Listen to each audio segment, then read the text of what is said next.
Good evening, everybody. Welcome to Ryan Chicago. Tonight, I'm finally going to go over, because I cannot delay it anymore, going to go over the picks for the March 17th primary, because it is Tuesday. Yikes. Some of you may have already done your mail-in ballot or voted early, so I really need to cover that. So just getting my TikTok here started.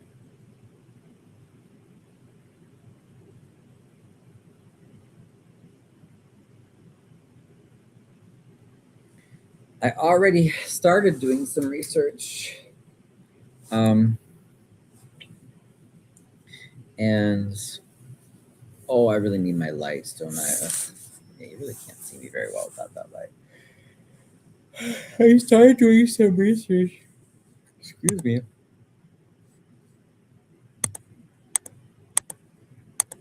Can I mark this ballot? Oh, I thought I could mark it.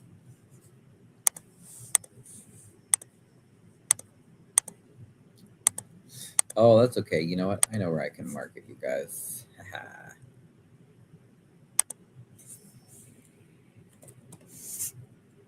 I'll open it in Doc Hub.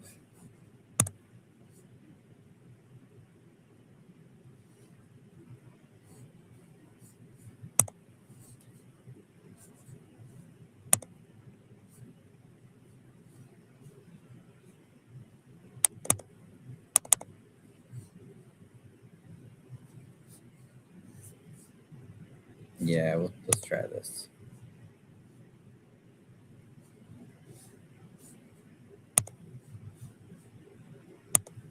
It's funny though, because I thought I did download it as a fillable PDF, but that's all right. That is okay. So just to give you an idea of what it looks like.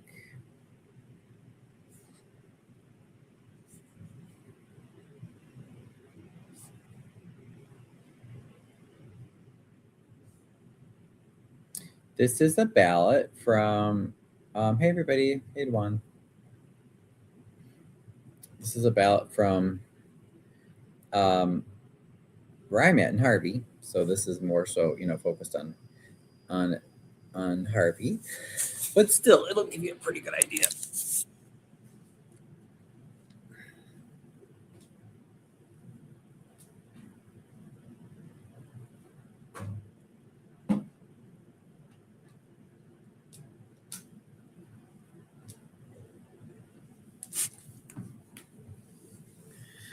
Okay. All right, that's not too bad. It's not too bright, but it's bright enough so you can see me now. Yay!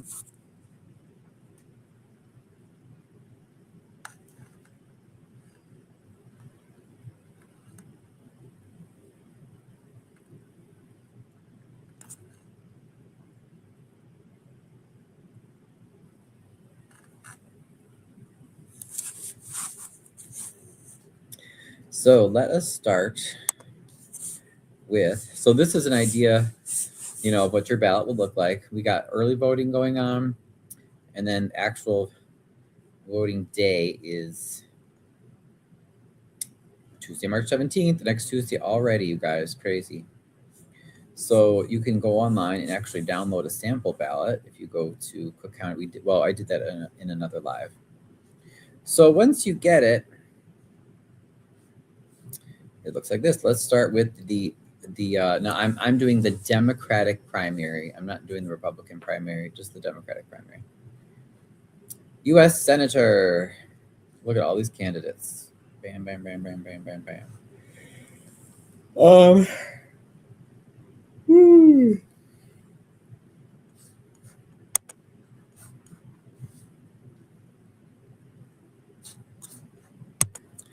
So I'm looking at a few sources for this stuff.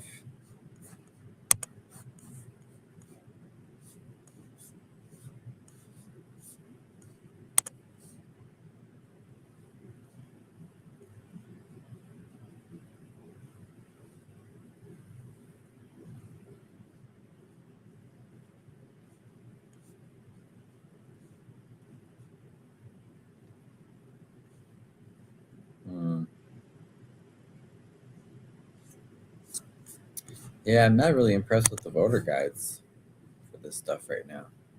Womp womp. But one organization that I have been following, I don't like all their recs, but I do like them, is called the People's Lobby. So let's look at their stuff here. Now, what did we say? We're starting with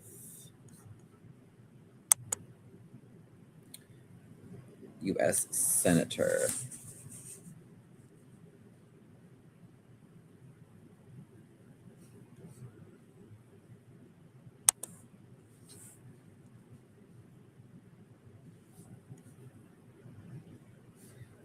Okay, that's Congress. I know they're doing Peters. U.S. Senator, though.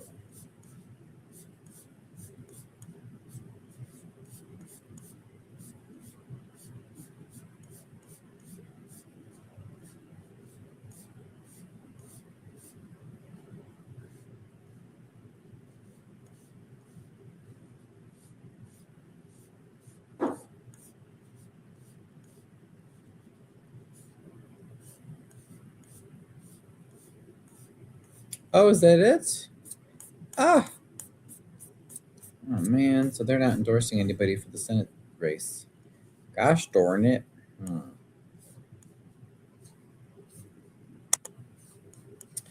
Well.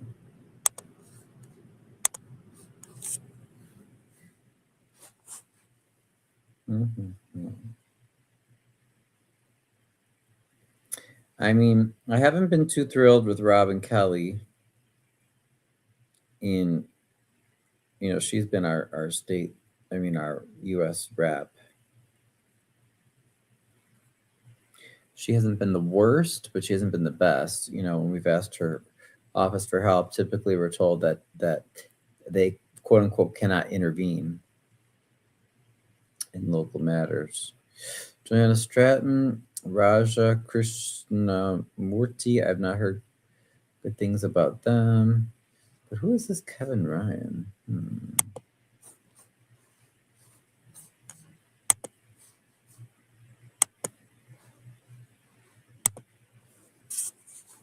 Oh.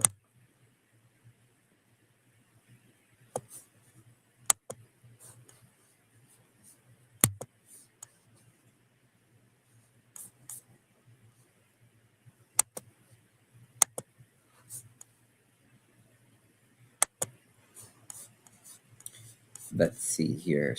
Federal. Nah.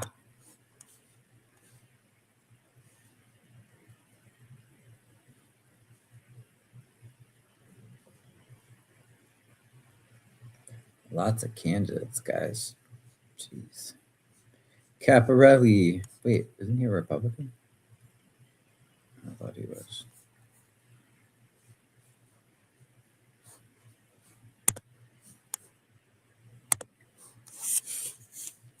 Okay, so Dick Durbin's retiring.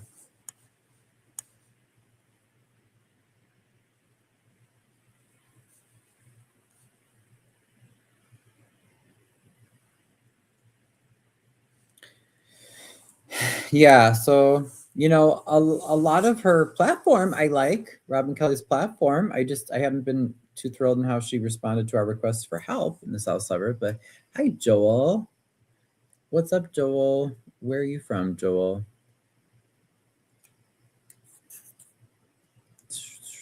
Thanks for coming in, Joel. Raja, I think he was the one that someone said. Virginia? Someone said he was the one that was he the one that was taking the Trump money?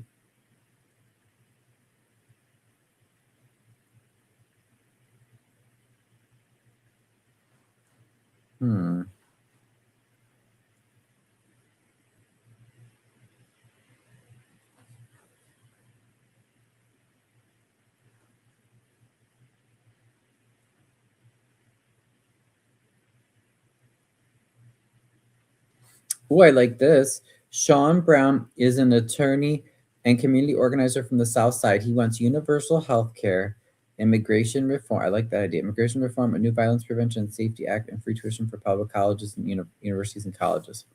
That sounds good. Okay. We see Bustos. She's from Ghana. Okay.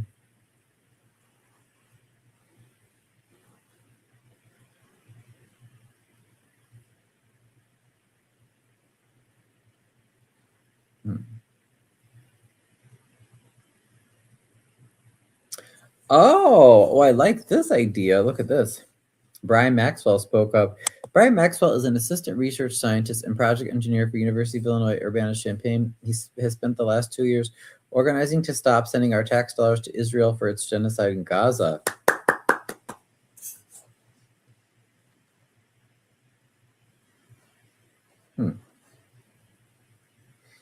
Also, Christopher Swan supports Palestinian freedom, working to end hunger and guaranteed income for families, Medicare for all. Okay. Now, one thing I do appreciate about the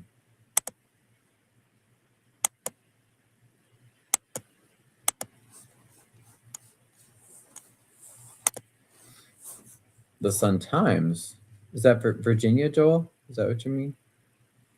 One thing I do appreciate about the Sun-Times, though, who's with us? Leaves grow bright. Okay, hello. They have these statements. So let's look at their candidate statements, shall we? All right. Kevin Ryan, he's a teacher.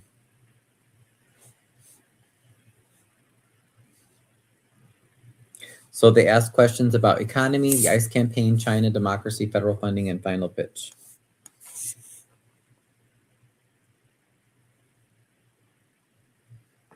Okay, antitrust, anti-monopoly, that's good.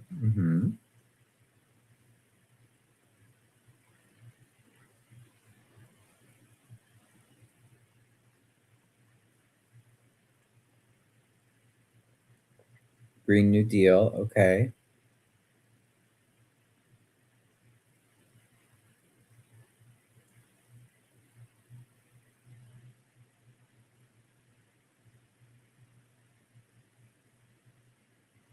Okay.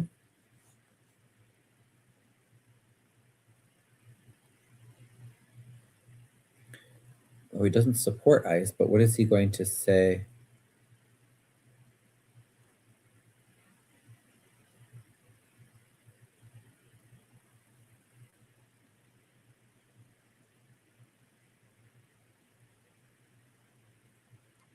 Abolish ICE. Okay, I like that. Okay, I like that. Yeah.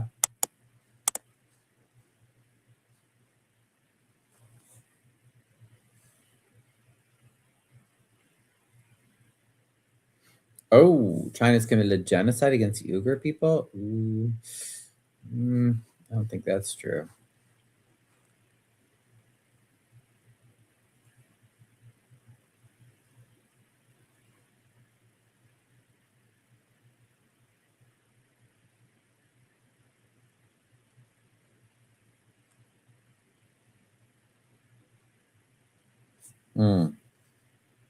Okay, so not super thrilled with his.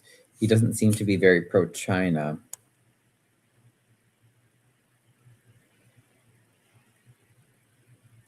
He wants to amend the Constitution to overrule Citizens United, basically to enact campaign spending limits and publicly financed elections. Okay, yeah, he has some good reform ideas. Okay. Federal funding. New Deal Democrat. Okay.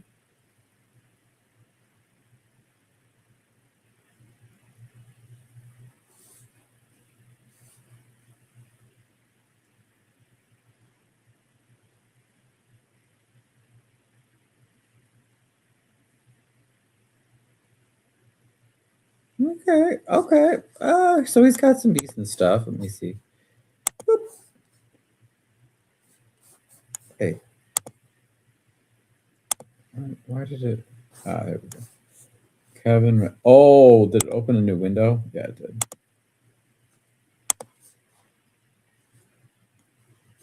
Oh, I'm sorry, you guys. I didn't even share the new window with you. Duh.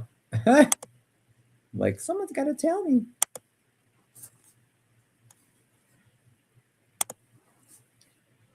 Okay, Don Tracy. Oh, okay. No. I'm not doing the Republican primary. Sorry, guys.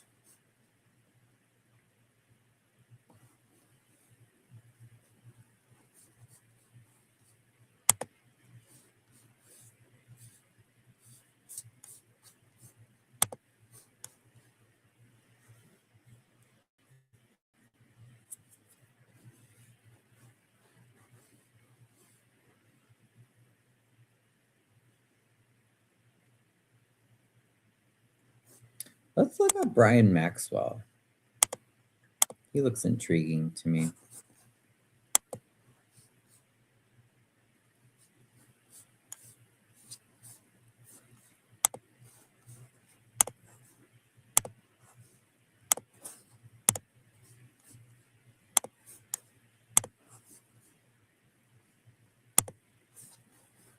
$37. Okay.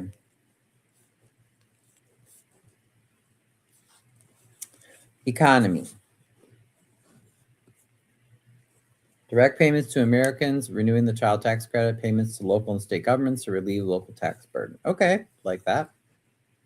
Oh, yes. Abolish ICE. Good. Yes. You.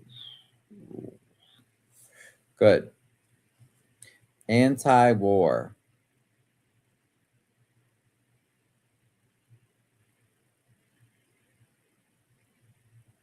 I like him. I think I'm going to go for him.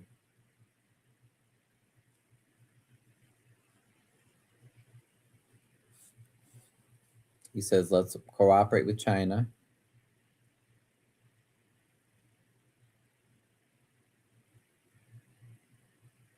Abolish the filibuster. Oh, okay. I like that. I am one of the only downstate candidates on the ballot. Yeah. Well, honestly, though, I just like his policies. Like, damn. And he supports Medicare for all. I love it. Okay. So far, I'm liking what I read there, buddy. Now, what was the other summary it said?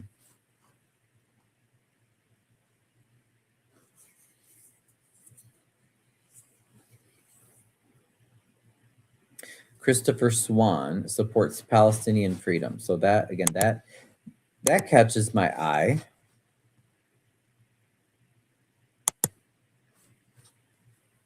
Oh, it's funny. He's also 37, just like the last guy that I really like. Okay. She works at Feeding America. The other guy worked at, I think, U of I at Champaign-Urbana. Community organizer. So he says, tax the wealthy. Okay. Yeah. Guarantee income. $25 federal minimum wage. Oh, I love that. Yes. Revenue pays for transformation without inflating currency. Break monopolies. Okay. Yeah. Medicare for all. Okay. Community land trusts. Okay.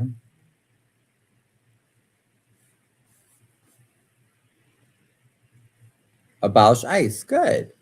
I like it.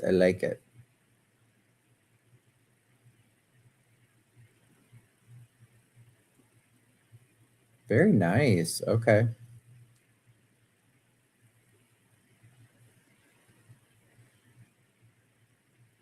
I just like the abolish ICE thing. What does he say about China? Invest in American manufacturing, federal jobs programs, infrastructure. Okay.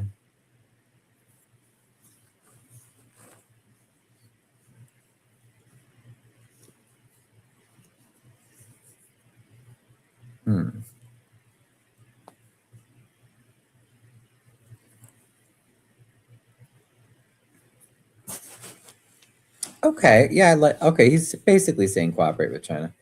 What is this one? This is democracy. Democracy is under assault. Okay.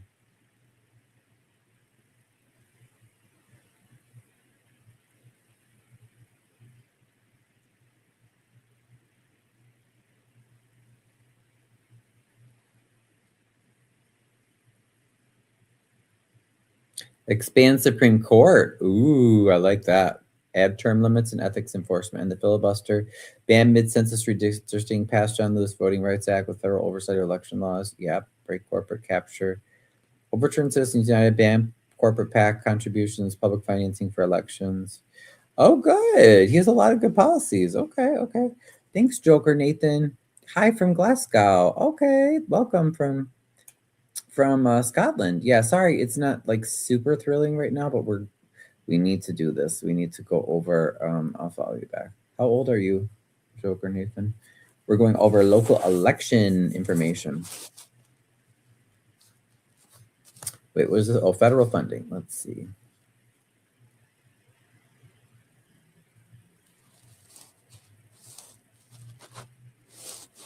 Defund what causes harm. Yep.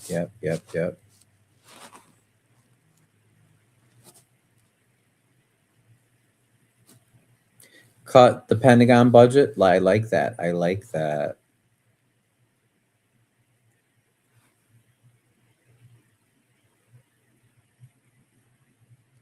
He's pretty good. Yeah.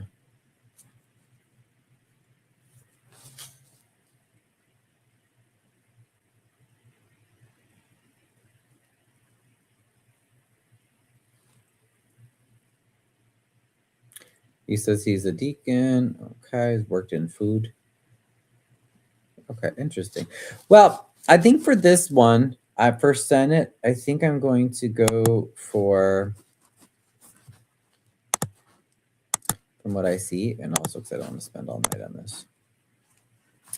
I think I'm going to have to go with, oh man, did I close his thing already?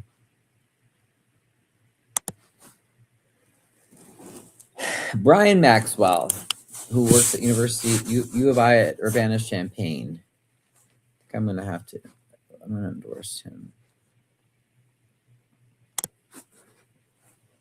There he is. Brian Maxwell. Got it? Okay. So it's Brian Maxwell. Next, we have governor and lieutenant governor. I'm just not voting because I'm not really. Pritzker does some things well, but he hasn't helped us with any of our anti-corruption stuff. Attorney General, again, no, he doesn't need my vote, and he hasn't helped us in Harvey. Alexi Janulius, same, doesn't really need my vote, and hasn't really helped us in Harvey. Comptroller, vote for one.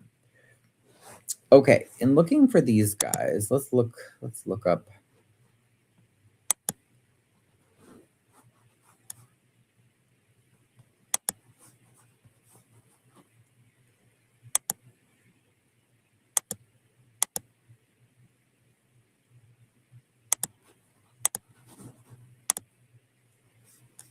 Oops, wait, hold on.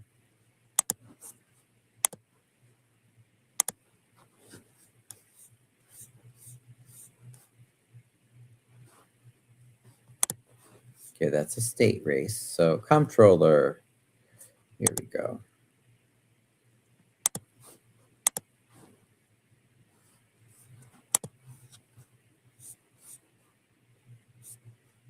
So the comptroller basically controls a lot of the state finances, pays the bills. Okay, that's basically that.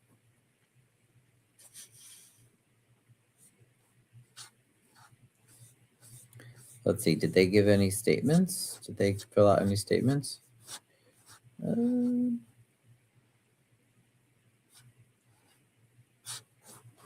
I thought that they...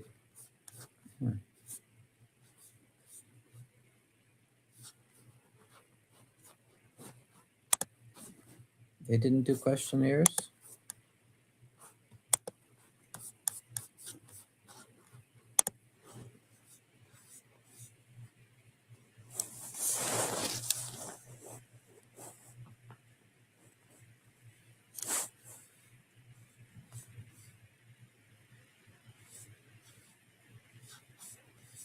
Oh, that's it. Well, that's not too helpful.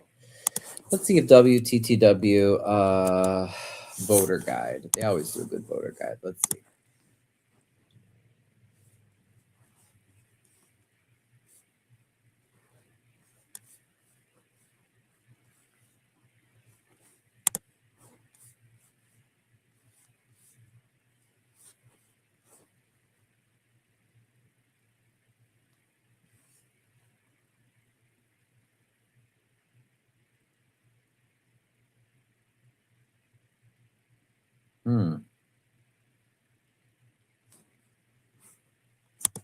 So now we're looking at WTTWs. Let's see what they say.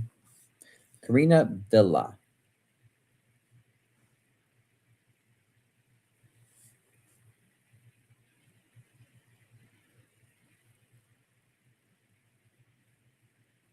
She flipped the Jim Oberweis seat. Yeah, that's a big thing.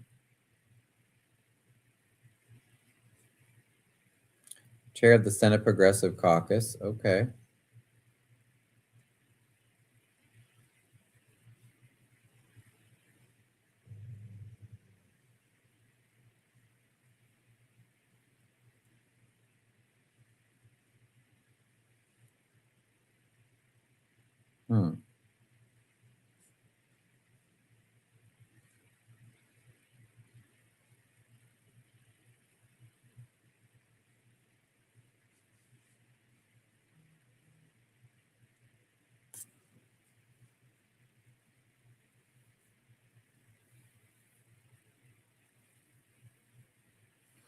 So she's talking about trying to use in-state vendors. Okay.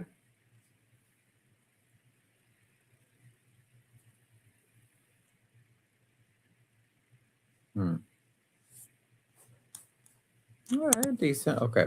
Stephanie Kafowit.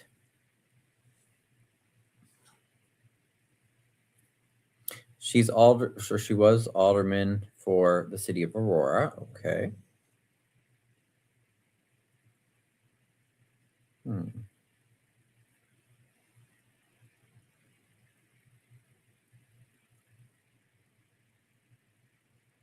She wants to create a labor division for prevailing wage enforcement.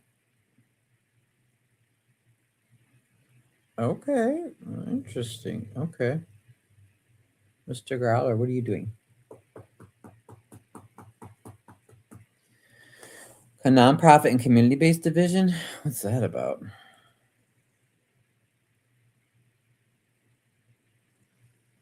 Helping nonprofits get funding on time? Okay. Modernization. Okay.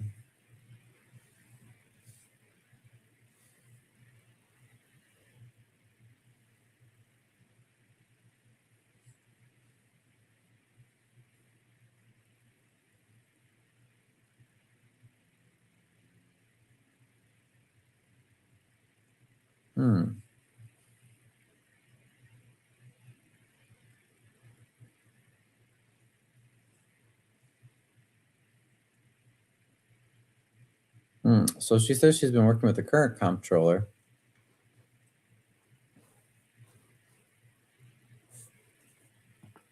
Okay, I mean, she sounds decent. Not like anything huge, but Holly Kim. I had a few people recommend her to me. Lake County Treasurer.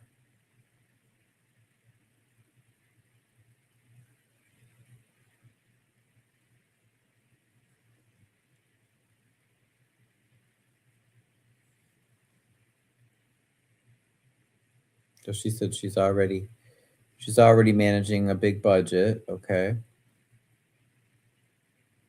Oh, she supports unionization of her staff. Okay.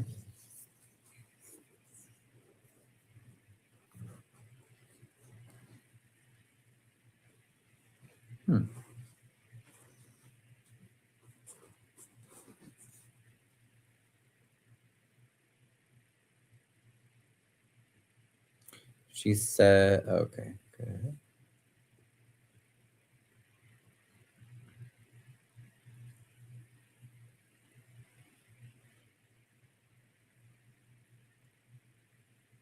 talking about doing upgrades to the mainframe. Okay.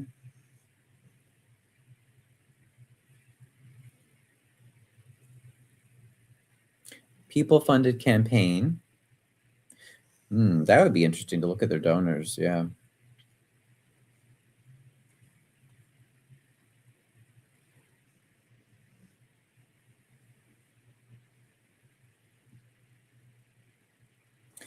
She said she's used public aid, and so she knows how they work, how it works. I like that. I like that actually.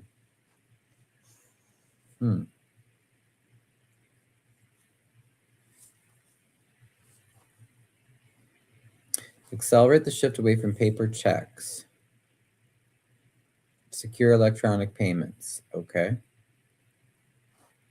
Cybersecurity and data protections. Protecting privacy rights.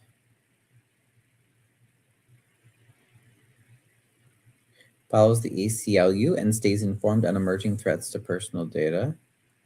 Has a responsibility to safeguard citizens. Okay.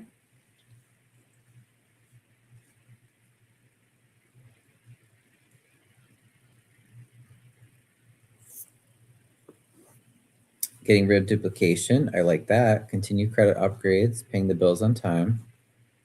Okay.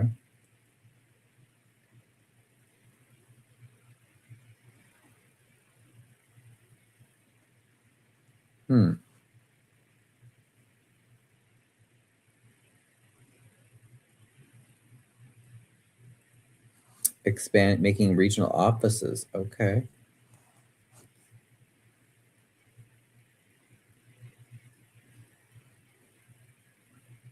Good customer service, she says.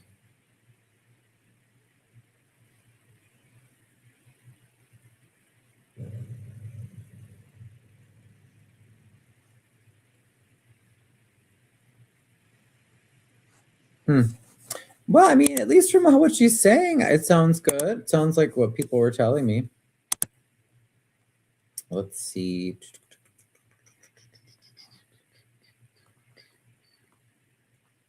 Wait, did I lose her? Where's Margaret? Margaret, where did you go, Margaret?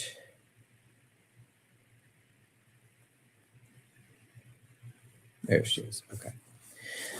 Margaret. Okay, so she is a state rep currently.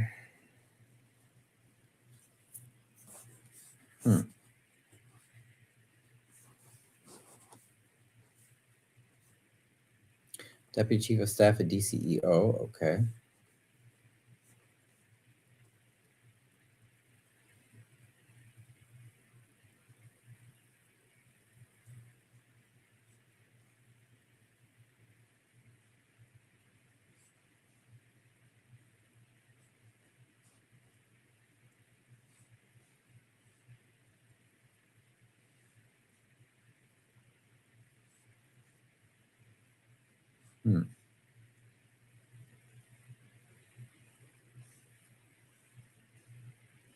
New technical assistants.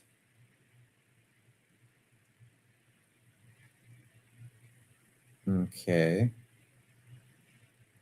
Okay. Yeah, I mean, she said some good things, but I think overall, I think my vote is going to go to Holly Kim, who was also recommended to me by a few people that know her.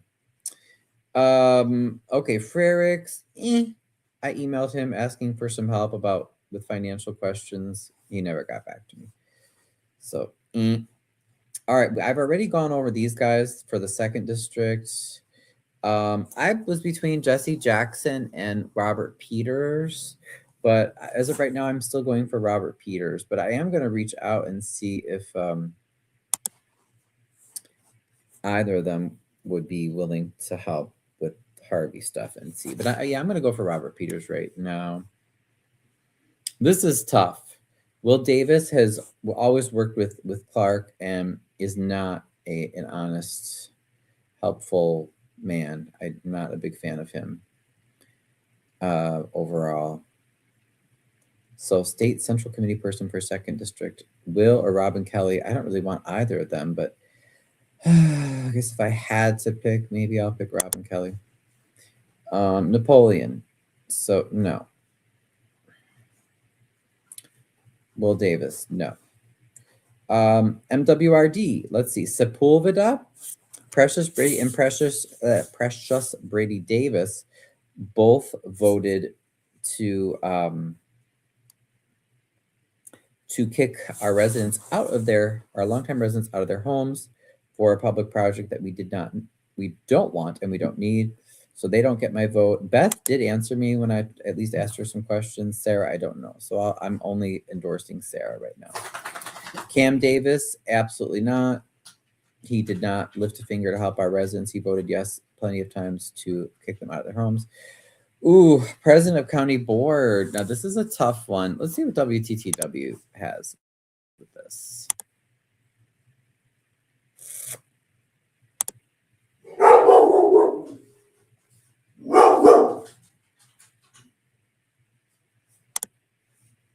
Cook County, the Cook County controls a lot of money, y'all.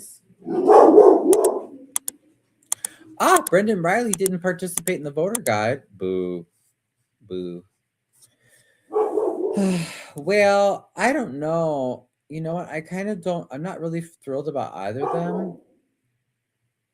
You know, Preckwinkle encourages a lot of corruption, but I don't know that Riley is a reformer.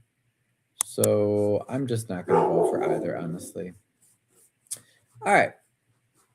County Clerk Monica Gordon. When she was our county commissioner, she never responded, never helped us. So nope. Tom Dart, The sheriff, hello. I'm sorry I missed you. I'm doing okay. How are you? Where are you from? Mohammed. Thanks for the likes. We're just going over some voting guides.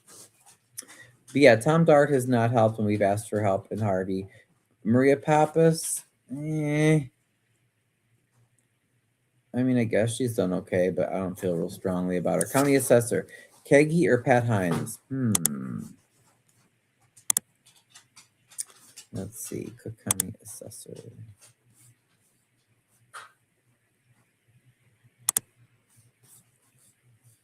Do you want to go outside, boo-boo? Hold on, okay. So he is currently the Lyons Township Assessor.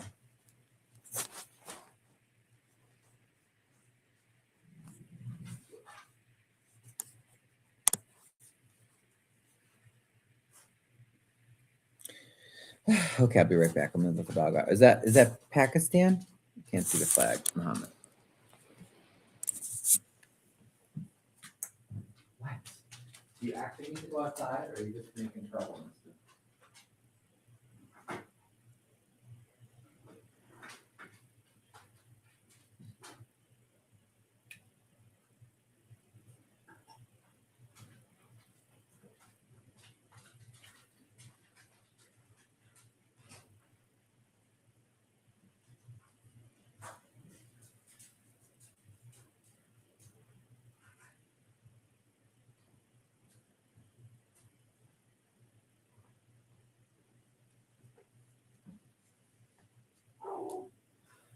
I don't know what he is barking at. Okay. So we're talking assessor. So the assessor is that the Pakistani flag? No. The assessor deals with basically determining how much you pay for property taxes. So okay, Lyons Township Assessor. Okay.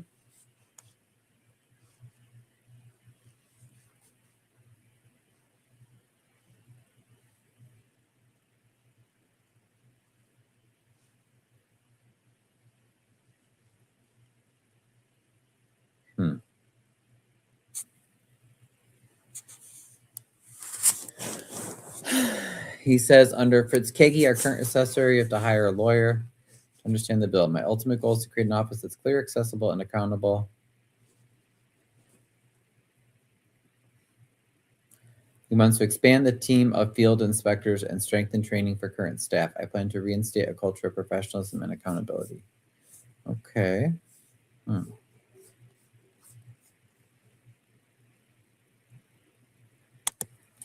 Now with him, I know I saw some concerns about his donations. So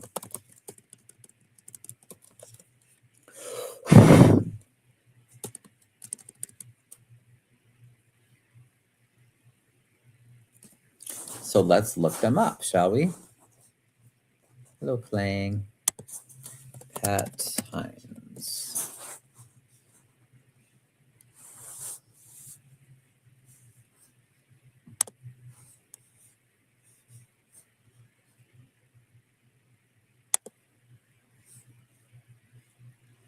Oh, damn. He's got a lot of cash on hand.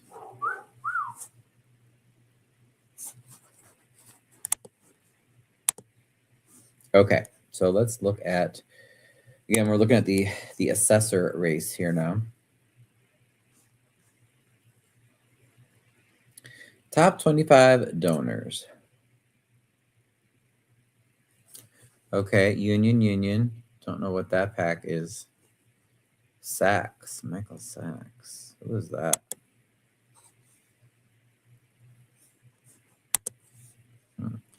Okay, Union, JB, David Carlin's, Illinois Hotel, Motel Pack.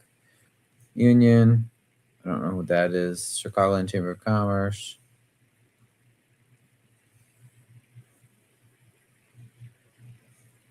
Reelect Larry R. Rogers.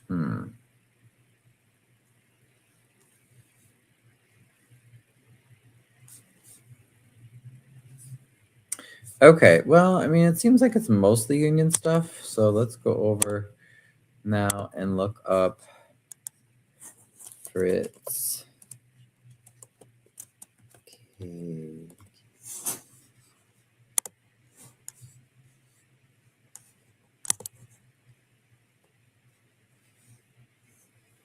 Oh, damn. 2.7 million. This is crazy, you guys. Too much money in politics. Top 5 donors. What? He donated $7 million to himself? Wait, that must not. It can't be right. It's crazy. Okay. Oh, over the whole, like, in total, I guess. Okay.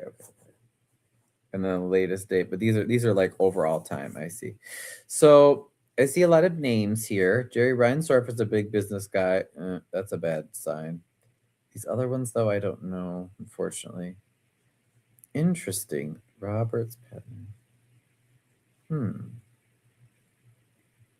They're all names. Big money, too. All right, well, from what I can see for this race, you guys, I'm going to go with, because I see all the union contributions for Pat Hines, I'm going to go with Pat Hines. And I'm seeing a lot of big, like, names making big money donations to Fritz Kagi. So let's go for Pat Hines. County Commissioner, 5th District. Keisha and Kiana, not too thrilled with either, but I'm going to go with Kiana for now.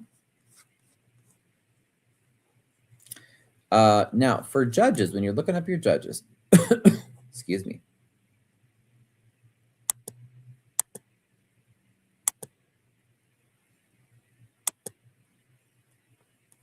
I'm going to recommend a site to you. It's called Injustice Watch. It's very useful, okay? So now we are on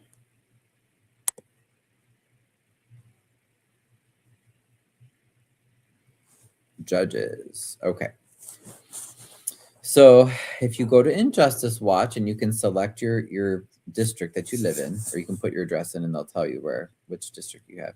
So it gives you information about the judges. So appellate court judges rule on appealed cases, okay?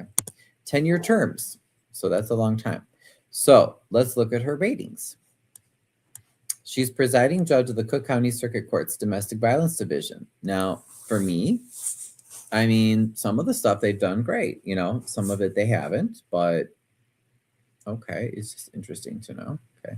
She works for BMO Harris. She worked under Daley. Notable. Rice is well regarded by domestic violence. Wait, can you guys see this stuff? Yeah. Okay. by domestic violence survivor advocates for her management of the domestic violence courthouse. Since taking on the role of presiding judge in 2021, she has led efforts to increase access to emergency petitions for restraining orders to nearly 24 hours per day. I do like that.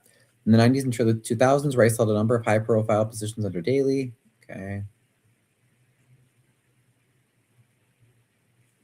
First openly lesbian. I don't really care about that. I care about what she does, though.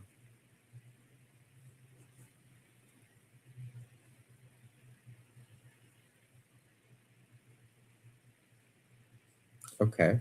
She's endorsed by Chicago Federation of Labor. And let's see. Positive ratings. Very good temperament and a high degree of professionalism. Well regarded for her integrity. Okay. So she's recommended by all these bar associations. What about the LGBT bar association? Does she have? Yeah. Highly recommended, qualified. Okay. So it looks pretty decent.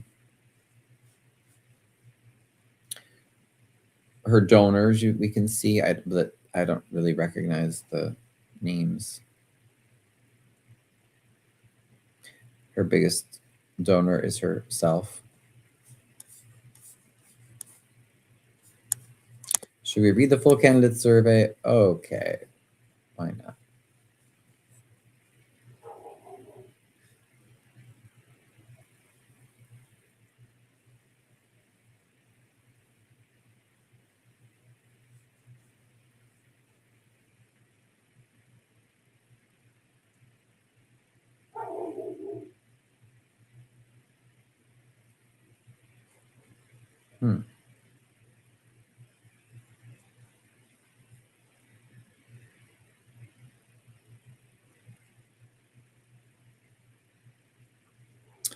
Also led efforts to increase litigants' ability to file cases electronically or appear for court remotely.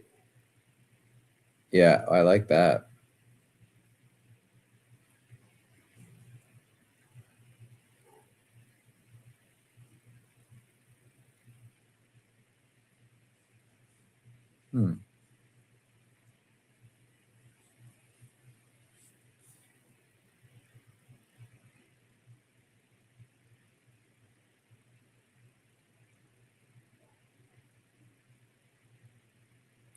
Yeah, I think because of her reform efforts for the domestic violent court, I'll say yes for Judith C. Rice. Okay, next we have Mackenzie.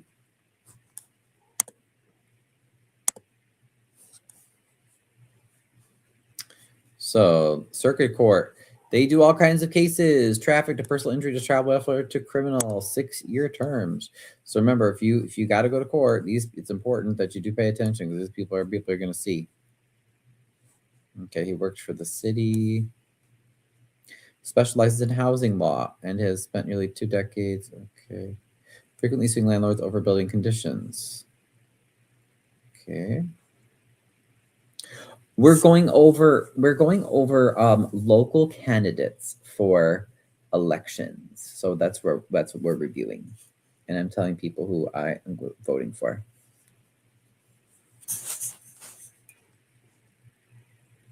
In 2014, he helped press the owner of an unsafe Pilsen building to aid tenants seeking new places to live. Okay.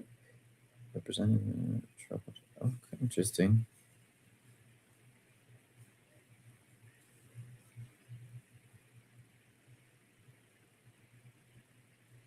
Okay.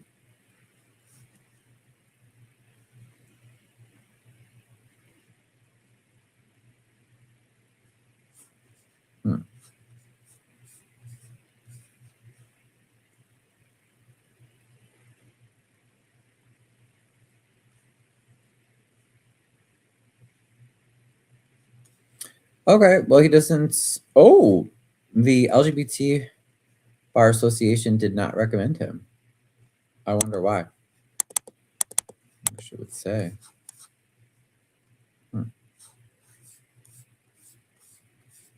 Interesting. Where is he from? Oh, Irving Park.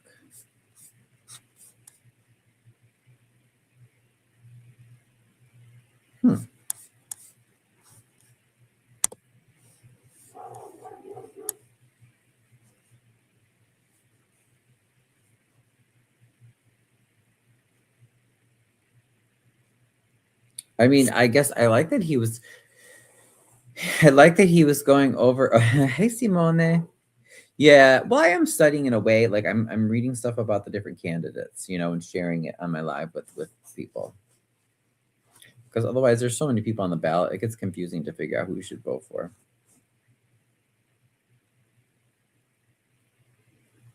So he did go after. It sounds like some landlords that were taking advantage of people. I mean, I respect that. Okay.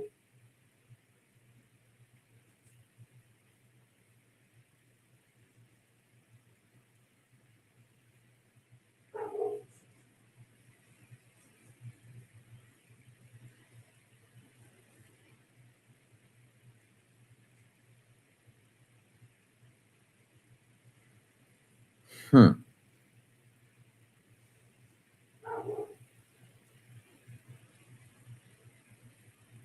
Okay.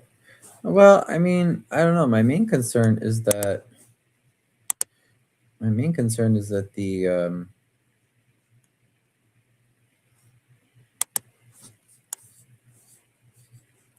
I wish they would say why he was not recommended by the LGBT Bar Association. I don't know, but I'm guessing they must have their reasons. I'm gonna say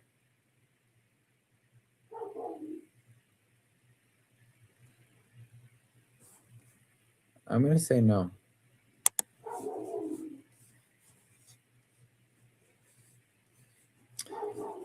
Which one was that for? Steve? So Steve and Mackenzie. I'm gonna say no. All right, then we go to Circuit Court.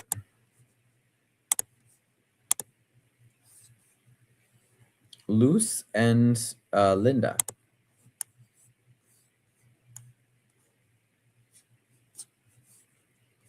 She's from Palos Hills. She defends accounting and real estate tax matters. She used to be a prosecutor.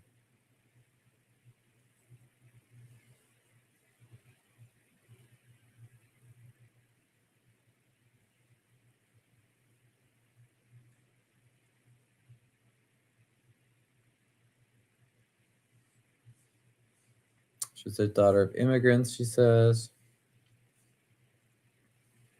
She's endorsed by Personal PAC, the Abortion Rights PAC. Okay. And she gets, she gets good recommendations from all the boards. So I'm gonna go ahead and say yes on her, since I don't see any red flags. Where's my ballot? We'll say loose. Oh, but I guess I'm sorry, I should also read the other ladies. Linda's on the near south side. Hearing traffic cases.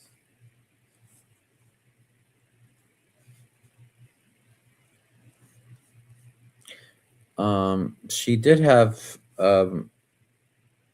okay, again, the LGBT Bar Association did not recommend her.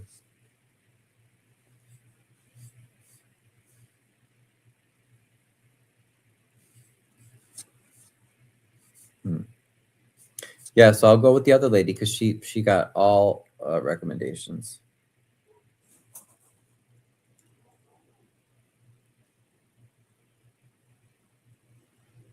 We speak Arabic, so I don't understand you. Oh, I'm sorry. Yeah, I'm sorry. I don't speak Arabic. I speak French and a little Spanish. Okay, so that's that one's done, you guys. What's the next one? The Coughlin vacancy. Ashante Bryce or Michael Cabanargi. So first, I'm going to look at the Bar Association ratings. Let's see. Okay, so she gets good recommendations from them. She was in private practice. Okay. Assistant public guardian.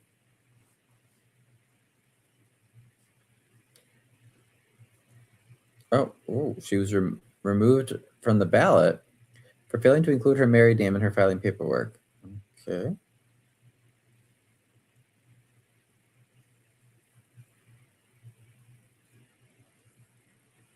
Oh, interesting.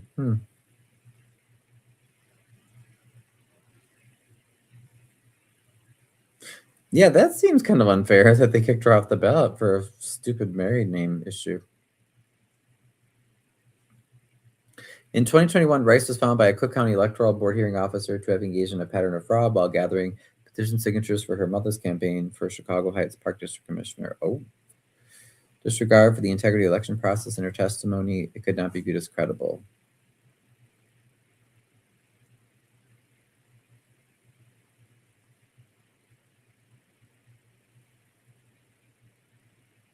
She disputed the hearing officer's assumptions about her character.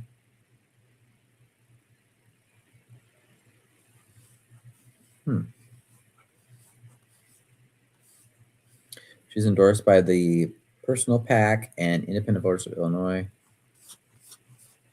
Okay.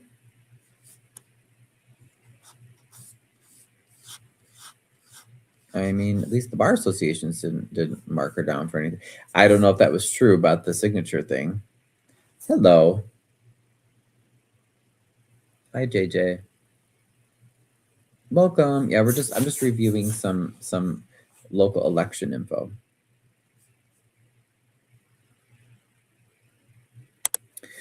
Versus Michael Cabanargi. He's from Wilmette, candidate for Circuit Court. Okay.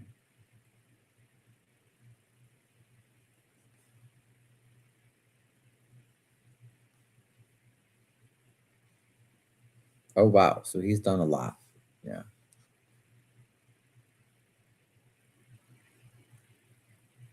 Glowing recommendations. Highly recommended. Okay. He was an aide to Senators Paul Simon and Dick Durbin.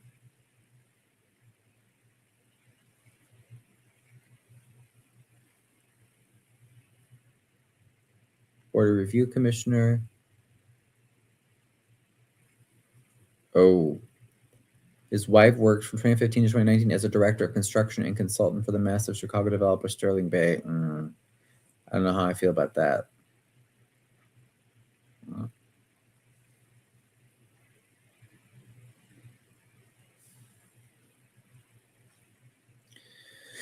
He said he not only recused himself, but set a firewall so he and his staff were completely walled off from any Sterling Bay property tax appeals during his wife's tenure. But records provided under FOIA show he and his staff participated in deciding at least 3 Sterling Bay appeals adjudicated by the board's commissioners in that period, including one in which he and the other commissioners reduced the valuation of a Hyde Park fitness center, leading to a $110,000 reduction in its taxes. And 2 other appeals, Cabanargi agreed with other commissioners not to change property valuations. Records provided by the board did not show any other Sterling Bay appeals decided by the commissioners in that period. He initially told Justice Watch his recusals put Sterling Bay at a disadvantage because the company's cases were then decided by only 2 of the 3 board commissioners. But records provided by the Board of Review showed no instance where Cabanargi recorded a recusal, and only the other 2 commissioners voted on a Sterling Bay appeal. Cabanargi later asked to clarify his statements. In no case did Sterling Bay receive a benefit while I was commissioner while my wife worked at Sterling Bay. They would not otherwise have received based upon the evidence they submitted to the board because I interceded to get them a benefit. Okay. In 2017 and 2018, the County Board of Ethics found Cabanargi and the 2 other Board of Review commissioners collected improper political donations from real estate professionals who practiced before the Board of Review. His campaign violations amounted over 9 months, even after 2 ethics board warnings. He ultimately returned, he says, all the donations.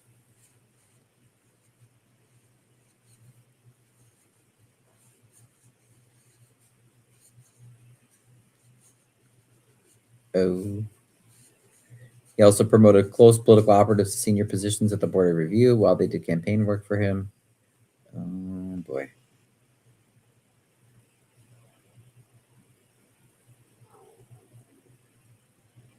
The watchdog agency's public report criticized the entire Board of Review for its lack of formal hiring processes and significant overlap between county employees doing political work for commissioners. Okay. So it sounds like he says there's no evidence of misconduct.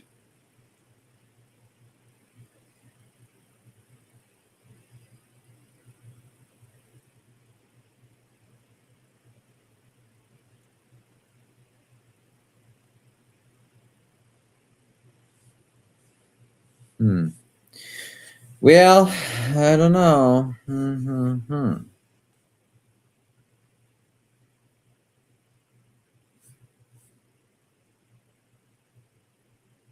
Ooh. The Fraternal Order of Police endorses him. That's not a good look.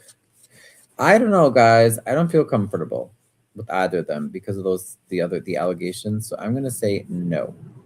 Or I'm just not gonna vote for either of them in that race. All right, Ava Stewart.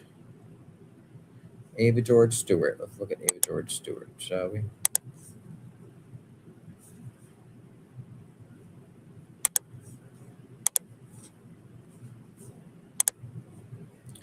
Books vacancy near North Side. Solo practitioner. Chief of the Misdemeanor and Traffic Division for the Lake County State's Attorney's Office. Okay, she also worked for Chicago. Okay, she gets good ratings by the bar associations.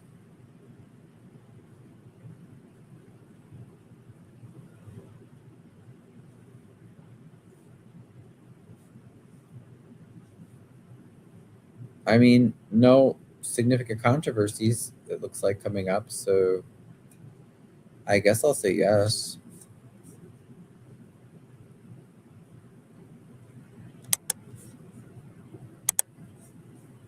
All right, so we'll go for Ava. Okay, next judge.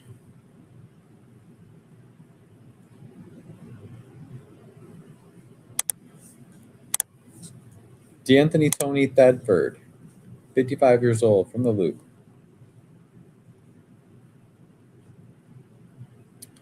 He was or is a public defender. How are his ratings from the bars? Bar associations are all good.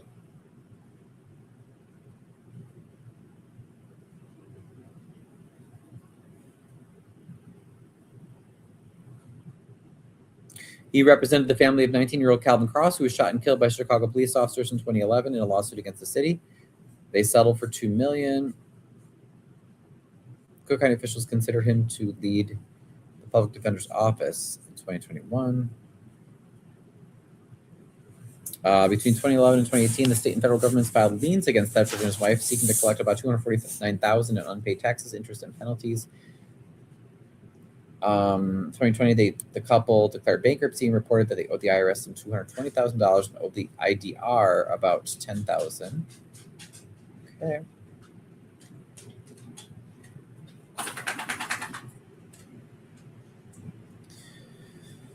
Thedford said his state debt has been resolved and he continues to pay the federal government.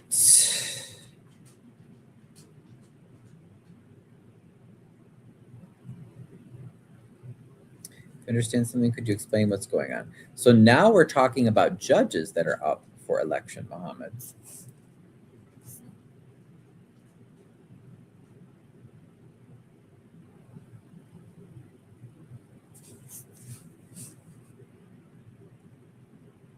He said he'll be able to wrap this up pretty soon. His debts ballooned after he and his wife bought a home and borrowed money to improve it shortly before the 2008 housing crisis. Okay. Circuit judges make a salary of $258,000 per year. Damn. Okay, that's a lot of money. Recently retired Justice Mary Jane Thies, who backed his appointment, declined to comment through a spokesperson.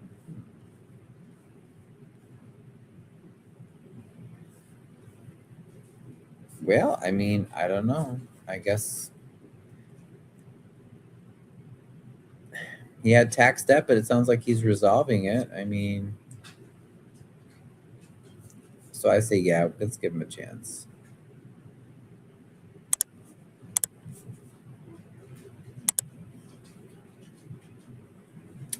All right, now we have some more judges. Judges are important. Okay. 17 subcircuits. Natalia Moore, 54 years old, Calumet City.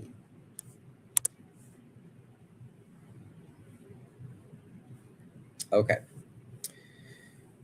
Moore did not participate in the Bar Association evaluation process, so she was not recommended by any of the bar associations. Hi, baby. Please don't slobber. I mean, Mr. Slobber. Thank you. Lead attorney for the Cook County State's Attorney's Office, Child Support Services Division, litigating civil cases on behalf of the Illinois Department of Health Care and Family Services and criminal cases related to unpaid child support, currently supervising about 12 attorneys, 2008 to present. Okay.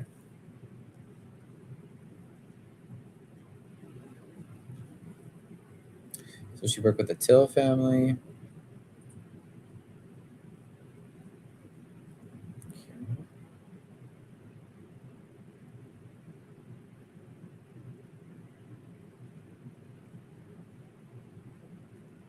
Moore disclosed to the State's Attorney's Office secondary employment in a real estate investment business she runs with a friend and is a distributor for 2 multi-level marketing companies. Moore told Justice Watch she does not currently have active distributors working under her through either company, was interested in selling the products to people she knew because she used them herself. The whole thing for me was to help people with their health and not necessarily to make money, she said. I never sought to move up the ranks. Okay. She doesn't have any contributions notated. My father was a Vietnam vet. Mom was Christian. Okay. But I mean, so it doesn't really say much, but what it says negative ratings. But what are the negative ratings? I don't understand that. Okay. Well, maybe let's look at her survey, maybe. Okay, she's from Roseland. Okay.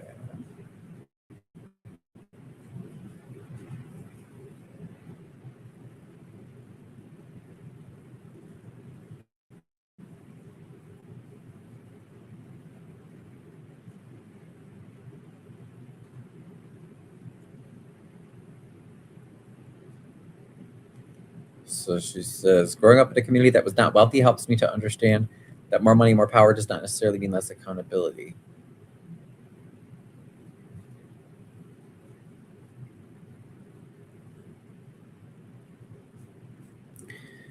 All right. I mean, I guess I don't understand. It says negative ratings, but I don't see the ratings. But is it because she didn't participate in the bar association evaluation process? Maybe. I don't know. I just don't know exactly what that means.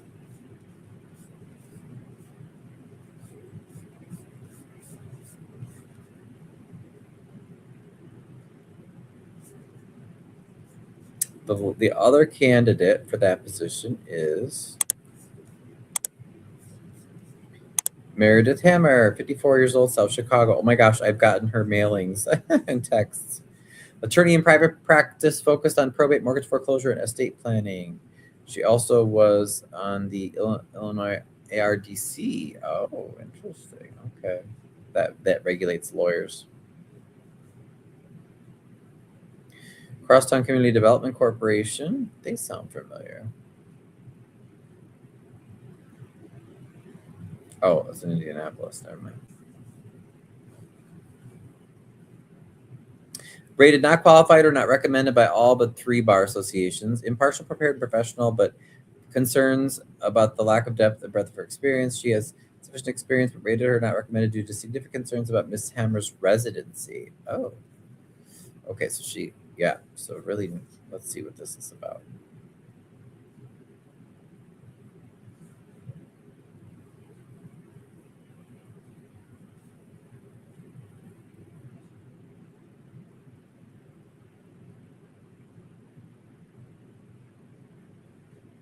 So it looks like there were some job inconsistencies there reported. Between 2010 and 2020, Hammer faced a number of Indiana state tax liens and a federal tax lien over more than $34,000 in unpaid taxes, all of which were repaid. A number of civil credit judgments were also entered against her in that period, court records show. Hammer has also faced foreclosure on property she owned in Indianapolis and has been sued in eviction court. All cases were dismissed. Hammer said experiencing financial setbacks as a result of the 2008 housing market collapse and subsequent recession, as well as having to take time away from work to care for an ill relative, would inform her perspective as a judge. I do understand people having to be in that position.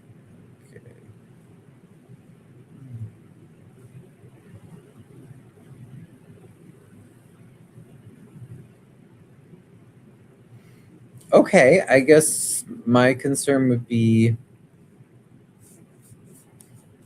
why was she? All these bar associations are not recommending her, and they have concerns about her residency.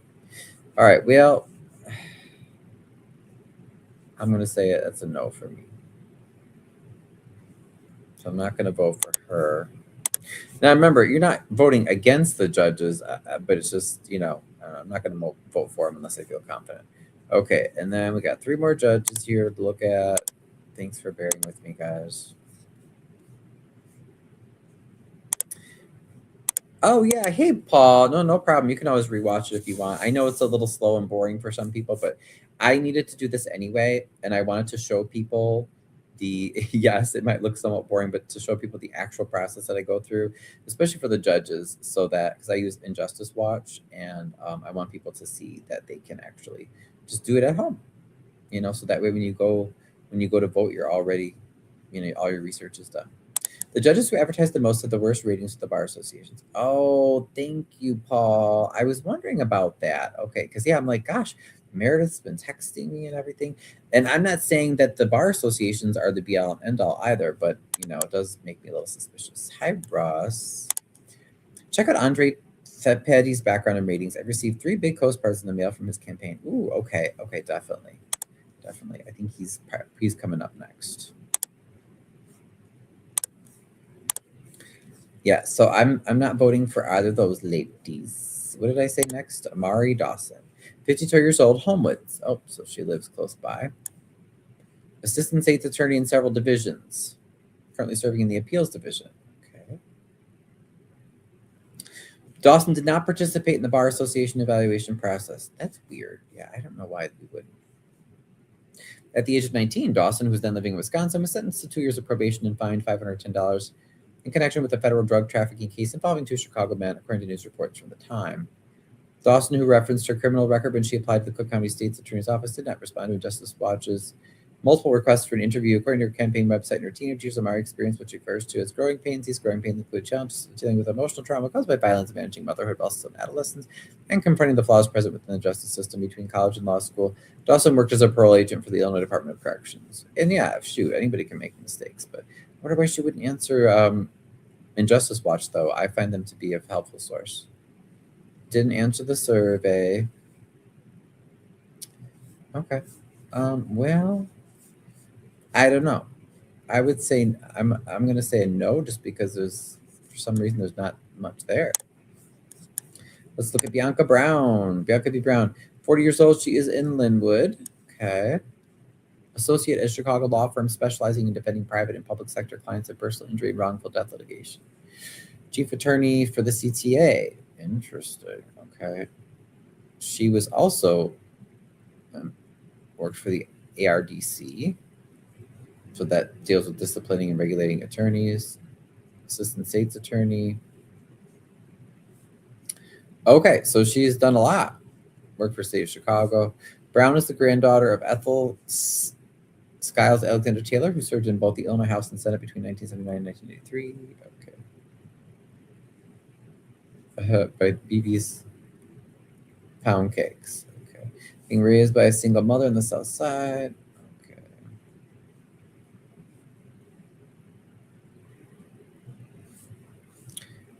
Supported by personal PAC. Let's see about her money.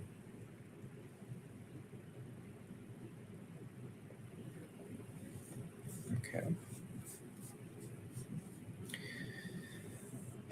The Illinois State Bar Association said Brown was praised for her legal knowledge and grasp of the issues. The Chicago Council of Lawyers found her qualified, saying she was described as sensitive to diversity and bias, but it also raised concerns about some issues with attention to detail on her evaluation materials.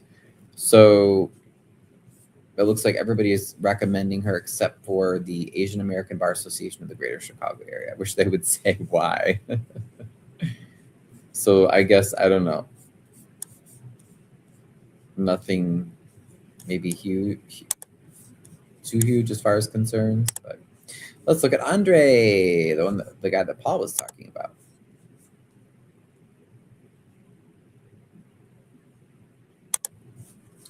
Andre Tapetti, 57 years old, from South Chicago.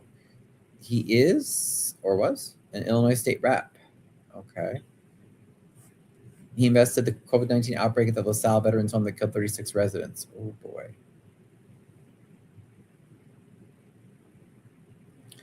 Worked at the state's attorney's office. Okay. And the CTA.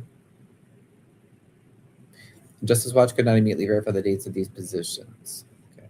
He didn't participate in the Bar Association evaluation process either? Oh.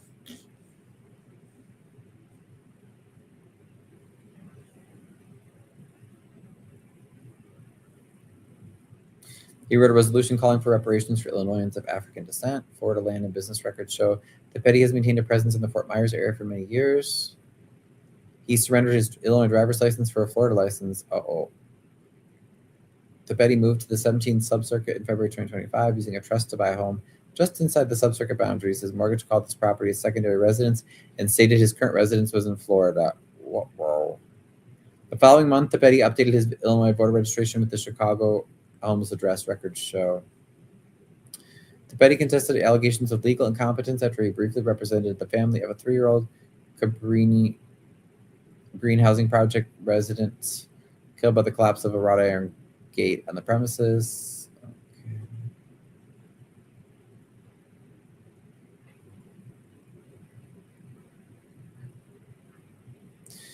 The court found that Pettis's, quote, conduct was rife with gross incompetence and lack of professionalism. The Pettis denied wrong.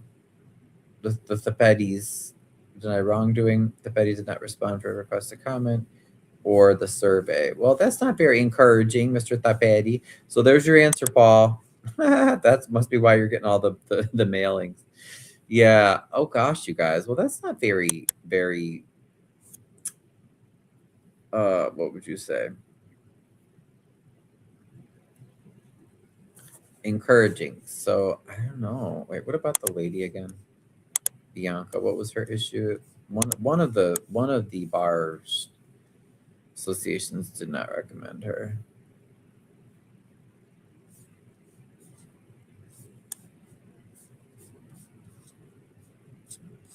I mean, I guess if I had to pick though, let me see. Vote for one. Okay. Well, given those three, I'm gonna go with Bianca B. Brown.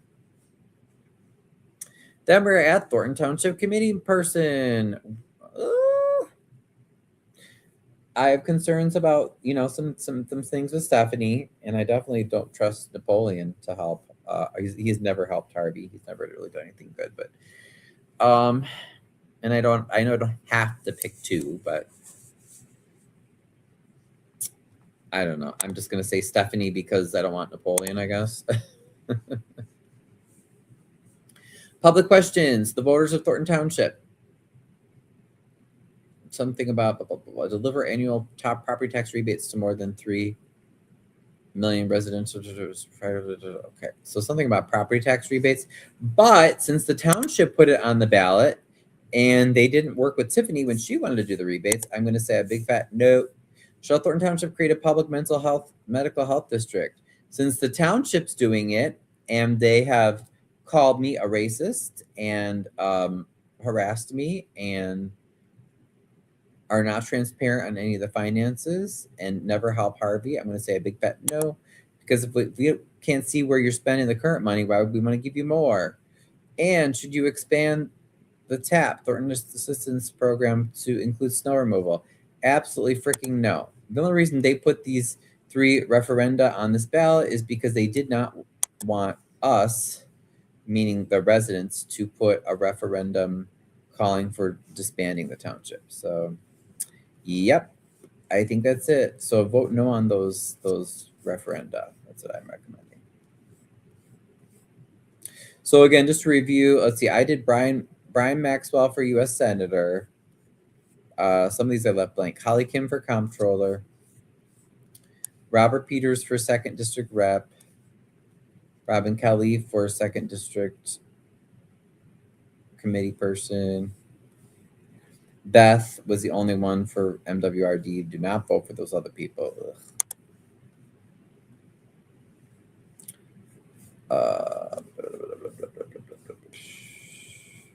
Pat Hines for Assessor. Kiana Belcher for 5th District Commissioner.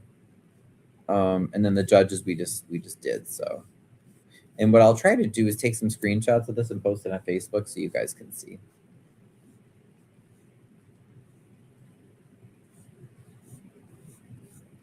But definitely, please vote no on those things, peeps.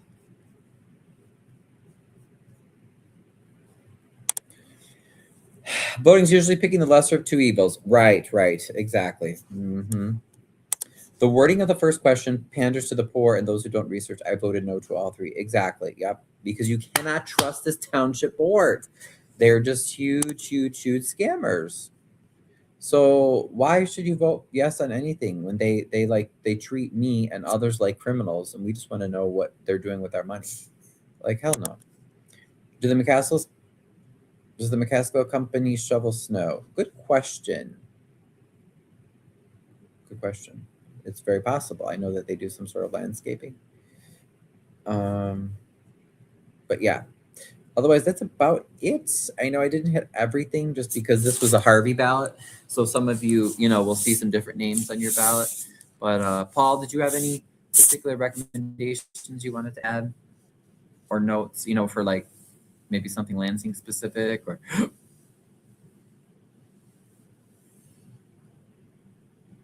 Mr. Paul? Oh, and this other phone's gonna die, y'all. Gotta plug it in. Plug it in, plug it in. Thanks for all the likes, guys. Chris, nice beard, Chris.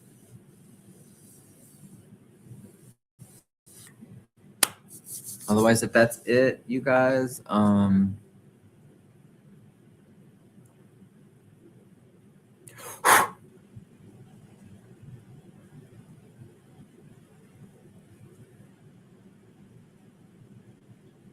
trying to look to see what's next meeting wise.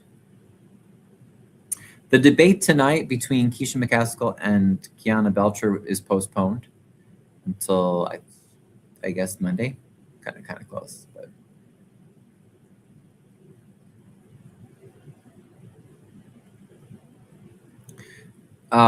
so remember, you can vote early at South Suburban College, at in South Holland. I know at the Gloria Taylor Building in Harvey, which is a Park District facility. You can also vote at, I think, at Township Hall. But maybe don't quote me on that. Maybe it's just South Suburban College.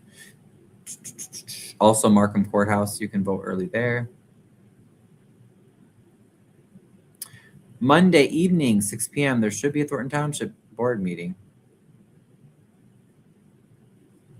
And then actual election day is Tuesday, the 17th. There's a second ward meeting that Colby's hosting here in Harvey at 6 p.m. on Wednesday. That's about it for that. Okay, let me see. I've never seen so much campaigning for state rep as District 34. Oh, who are that now? Okay, so who are the people campaigning for that?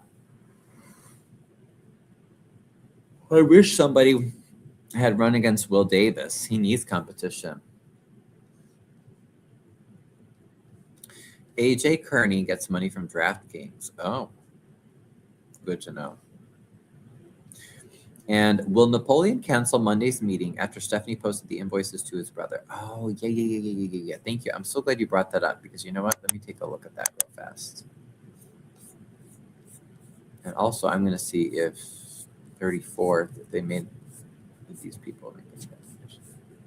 Oh, they recommend Karina Villa. Okay.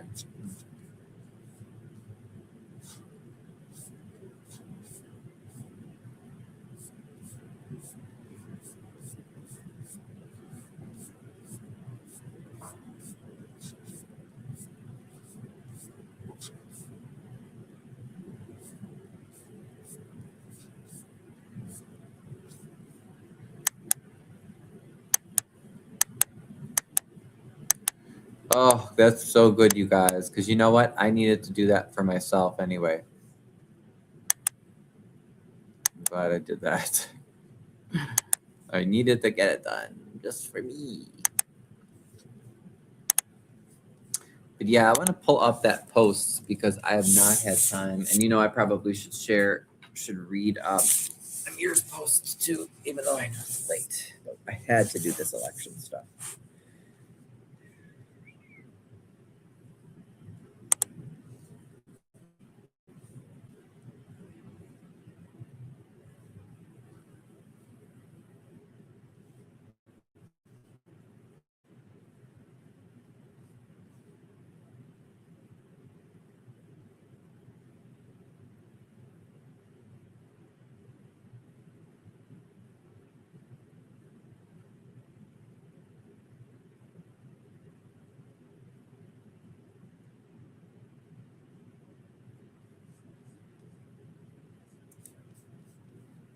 Oh, wow.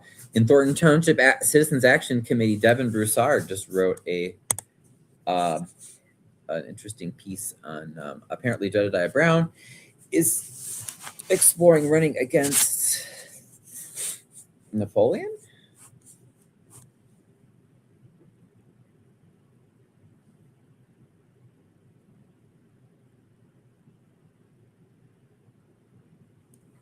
Huh. Okay. Did Stephanie post her stuff in that?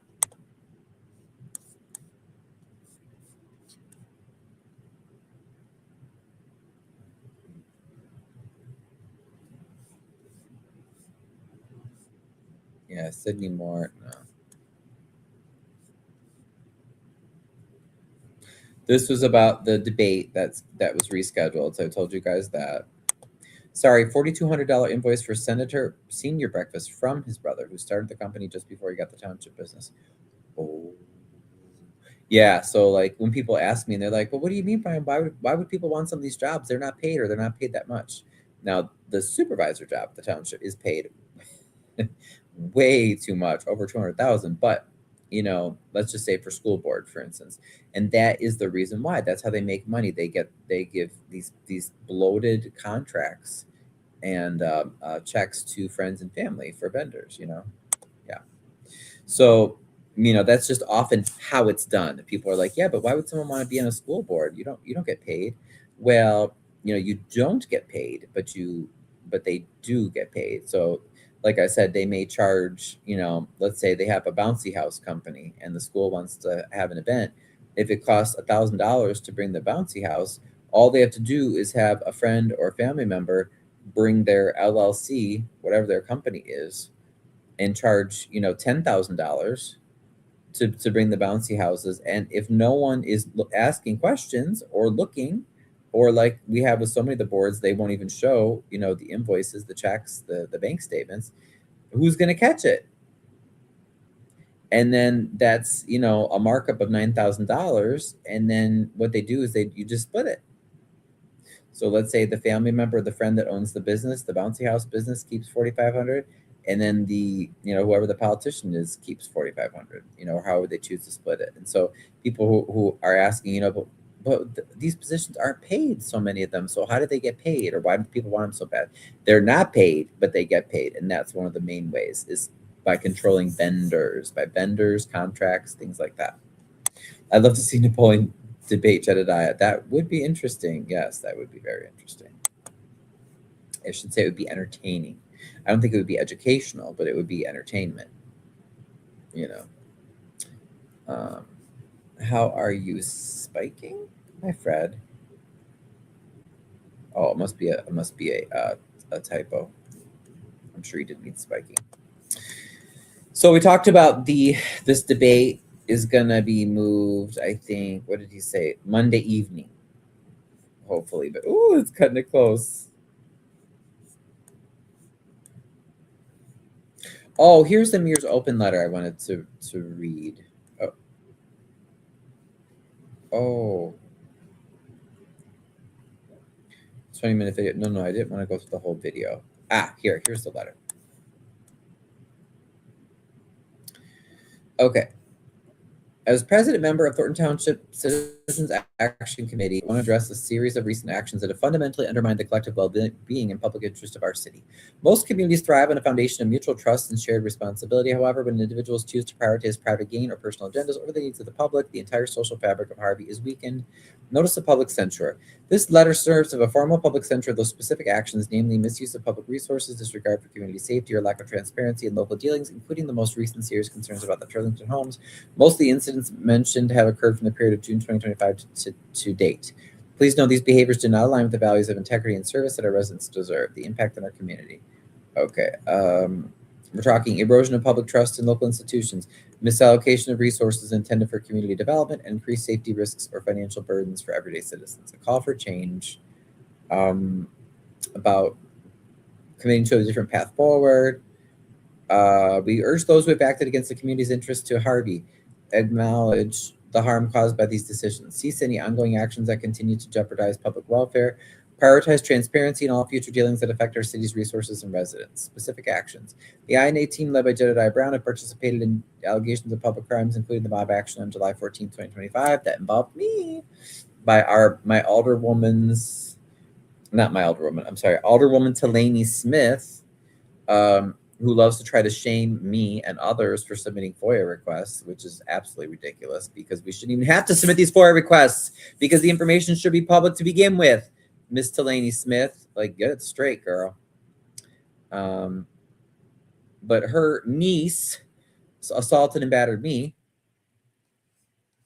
And Jedediah Brown's other associates hurt other people, including Amir, who is seriously hurt and still has health issues from that battery.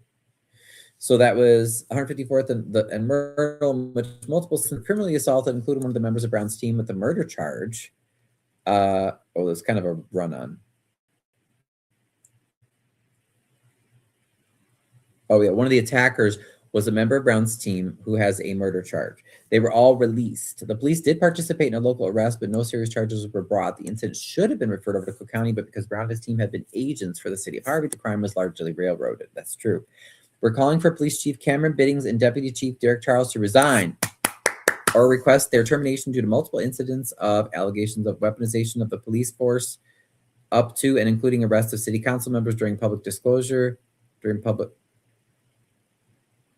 meetings, maybe means, without merit, traffic stops of citizens where the police have towed cars away for minor violations and charged hefty fines of $1,500 to $2,400 and above, all seemingly to cushion the lack of income from the city. Participation in the July 14, 2025 event by mentioned earlier Jedediah Brown and multiple members of the brutal assault and high-speed chase, that should be chase, of Harvey American Kitchen business owner Shanawaz Hassan by Jedediah Brown and members of his INA team. These efforts include criminal damage to his property and harassment of his staff over a 6-month period with police assistance on multiple parts of this campaign.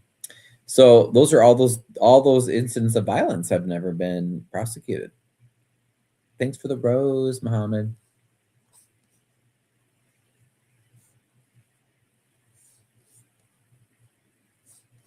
The city approved a mega multi-million-dollar land grant in partnership to Turlington Homes without public disclosure to build a single housing development without properly vetting the background of said developer, without background check and verification of the business. After closer review, it appears that the business was run out of a temporary day office and was started overnight without any real estate development background, lacking the necessary public disclosure. Yep. Business harassment by the city and closings of Dollar Tree and Family Dollar locations without actual merit and advisement to the corporate offices. Harassment of businesses, funeral homes in Harvey, where Jedediah Brown and his team as public agents, non-officials, showed up to bully and to intimidate, this should be, and pressure said business owners to pay up back taxes and more. Lack of financial transparency. Starting today, it's our intent to publicly censure, this should be censure, I believe, S-U-R-E, the city of Harvey and its leadership to hold those who have committed crimes with the protection of Harvey resources. I love that. Committed crimes with the protection of Harvey resources. So it's not only bad that you're violating people's rights, you're committing crimes, but you're using our resources to do it. That is what really pisses me off. We will rally our efforts in public meetings, online campaigns, and public meetings, as well as officially document. This should be documentate some witness statements and more in the days ahead. We would advise that it would be in your best interest, consider all points mentioned and work towards an immediate change of policy and correct. We have also started public conversations with the Chicago FBI, Attorney General courts, and public officials going forward as an awareness campaign and to seek their assistance with their efforts. Our democracy and our city are only as strong as our commitment to one another. It's my hope that this letter serves as a turning point, moving us away from self-interest and back toward a community defined by honesty, justice, and the common good. Sincerely, Amir A. Shakur. Good job, but I agree.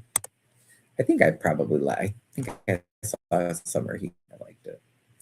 Oh yeah, I saw Tiffany Henry supposedly running in Atlanta. I did notice that. Oh, this was his cease and desist video, which I have to watch. I haven't watched it yet. Jesse Jackson Jr. I don't know. Maybe I shouldn't write him off. Maybe I should be endorsing him, but.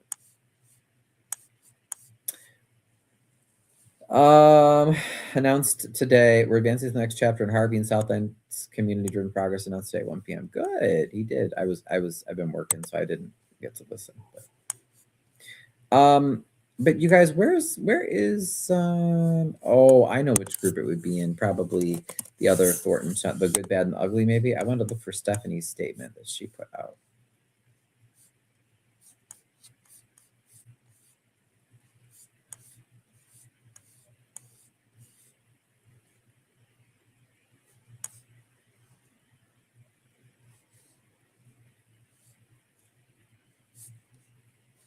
Ah, is this what you're talking about? This is what you were talking about, Paul, right? I don't understand anything. Can someone explain? Yeah, so Mohammed, like I said, we're going over there's an important election going on. So we're going over. Hi Dave, thank you for coming. I followed you back. Tell us if you come into the chat, say hello, tell us where you're from, tell us how old you are too. What give us the rundown.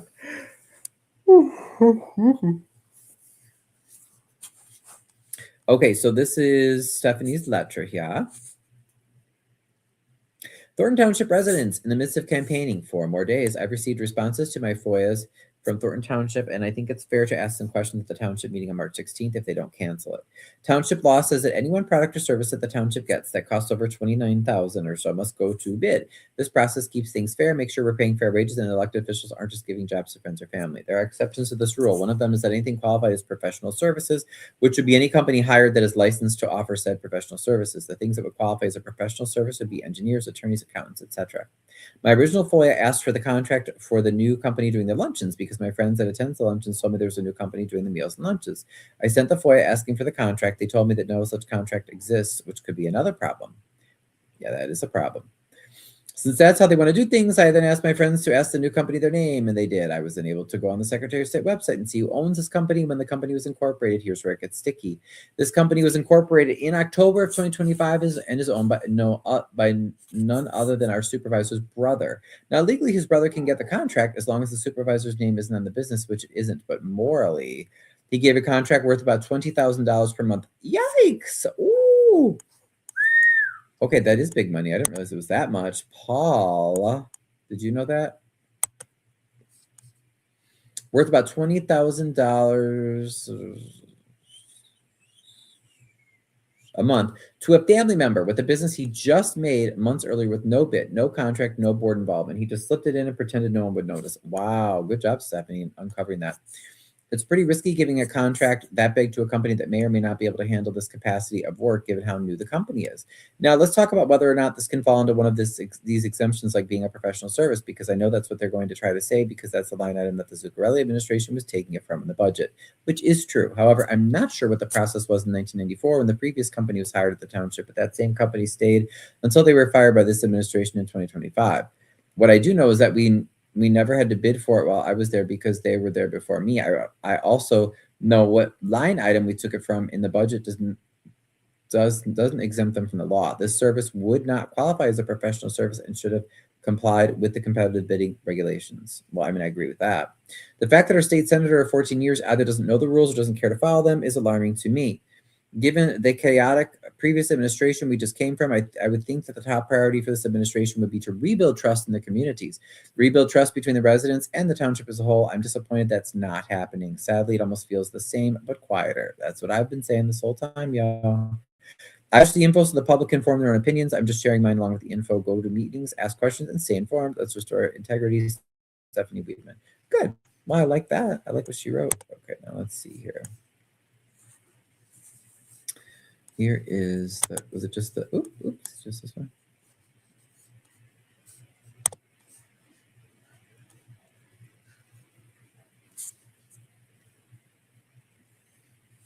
FOIA request.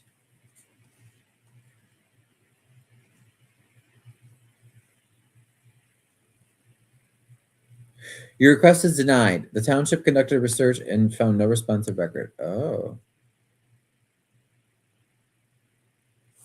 Yeah, so she was, requesting the info about the invoices for the senior luncheons. Wow, yeah, that is weird, y'all. That ain't good. Well, thank you, Stephanie, for sharing that. Thank you, thank you, thank you. Keith Price reported, oops. Oh no, did I not have that on the stage the whole time? Oh man, you guys gotta tell me. Shoot, I think I messed it up. I'm so sorry. Here. I mean, I was still reading it, but still, I meant to have it on the stage.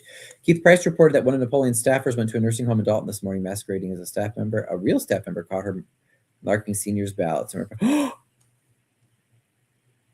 Are really? Is this true? One of Napoleon's staff went to a nursing home in Dalton this morning. A real staff member caught her marking seniors' ballots.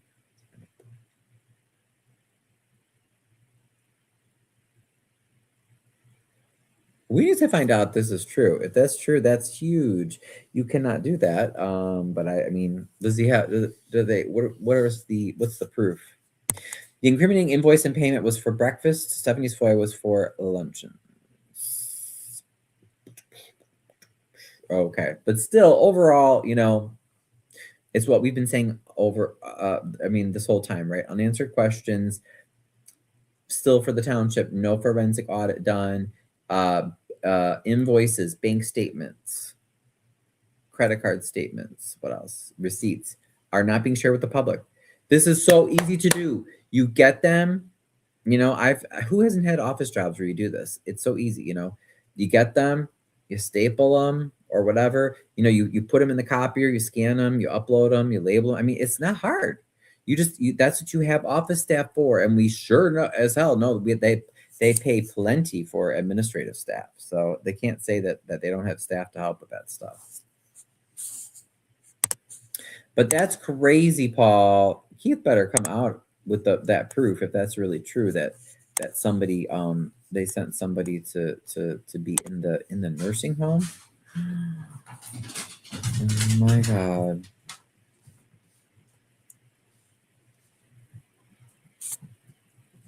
Oh, and I see, let's see. Oh, this is it. This is what you're talking about, right? This is it. Keith Price. It's just a Napoleon Harris. Okay.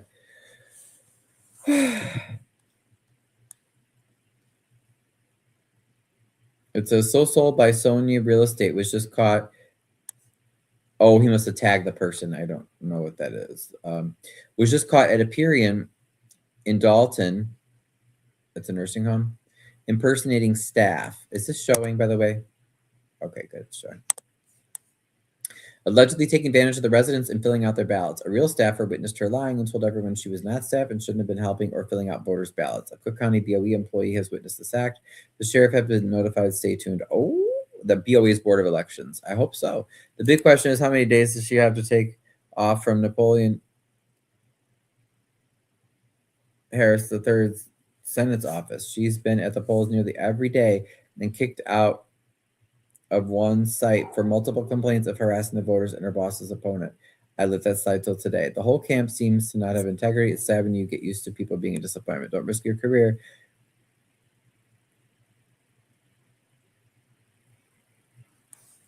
Because eventually you'll be done just like Nyota Figs, Kiana Belcher, Stephanie Wiedemann, Nikita Cloud, Keith Price, and multiple others who left the organization. Okay.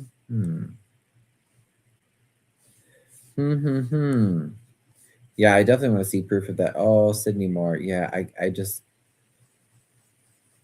No, sorry, buddy. I'm not endorsing you. What is this one? It says wolf in sheep's clothing. What is this? Oop. Just say Napoleon. He should hide that face. It's a disgrace.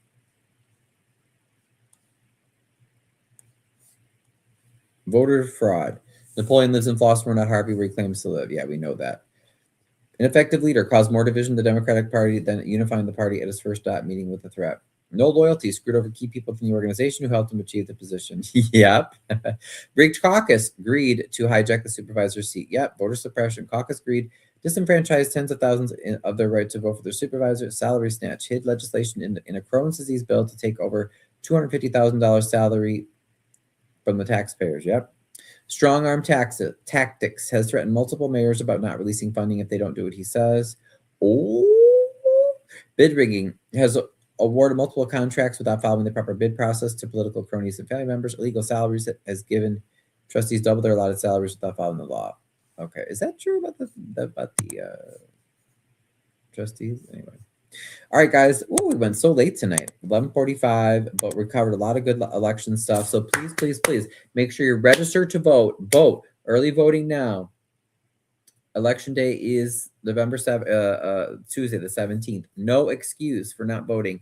Remember, I told you, I'm like, well, I wasn't too thrilled with Napoleon or Stephanie. I wanted to vote for Monet, if she would have been running for committeeman, but she's not. So, it's okay. No one's perfect. So I'm just, I said I'm voting for Stephanie in hopes that, she is claiming that she wants to bring some change. So I hope that she will. I mean, we definitely know Napoleon's not going to change anything. He just wants to keep all the power. So, all right, guys. All right. Thank you, everybody. And I'll see you all tomorrow. À demain.